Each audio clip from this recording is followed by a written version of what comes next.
elle a brisé le silence. Pendant 4 ans, de ses 11 ans à ses 15 ans, Emmanuelle Béard a été victime d'inceste. L'actrice dévoile le récit traumatisant des abus qu'elle a subis plus jeune dans un documentaire intitulé Un silence si bruyant, qui sera diffusé le 24 septembre prochain sur M6. Celle dont le visage a été révélé par Manon des Sources s'est confiée dans l'édition du Elle parue en kiosque le jeudi 14 septembre.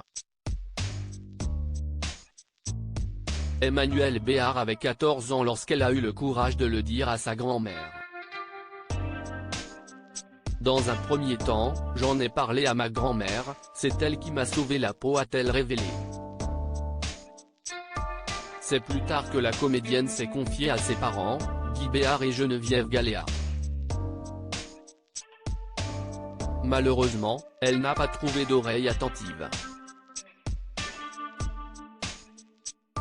Une réaction à laquelle elle ne s'attendait pas, car rien n'a changé après ces troublantes révélations. Quelqu'un qui ne l'a pas vécu. Je pense que ça n'arrive pas au cerveau, a-t-elle expliqué. Si est forcément ça, qu'est ce que ça peut être d'autre? On ne peut pas être abandonné par ceux qui vous aiment. Moi, je pouvais dire il faut qu'on me sauve, mais j'étais incapable de donner des détails. À 14 ans, on n'a pas envie de donner des détails sexuels. Je pense que c'était abstrait pour les autres.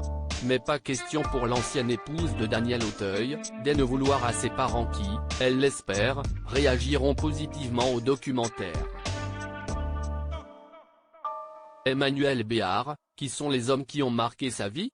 Emmanuelle Béard se confie sur le traumatisme de l'inceste jeudi 14 septembre sur RTL. Emmanuelle Béard a évoqué sa vie d'adulte traumatisée par 4 longues années marquées par des abus. J'ai fait des enfants, je me suis mariée et donc quelque part, j'ai couru très loin, très vite. Et puis je tombais fréquemment, a-t-elle expliqué. Avant de poursuivre sur les séquelles de cette période, je faisais des nuits blanches, je prenais des somnifères, les séquelles envahissaient mon quotidien et ma vie. Emmanuelle Béard entend retrouver la paix en se livrant à cœur ouvert dans son documentaire. Crédit photo, SGP.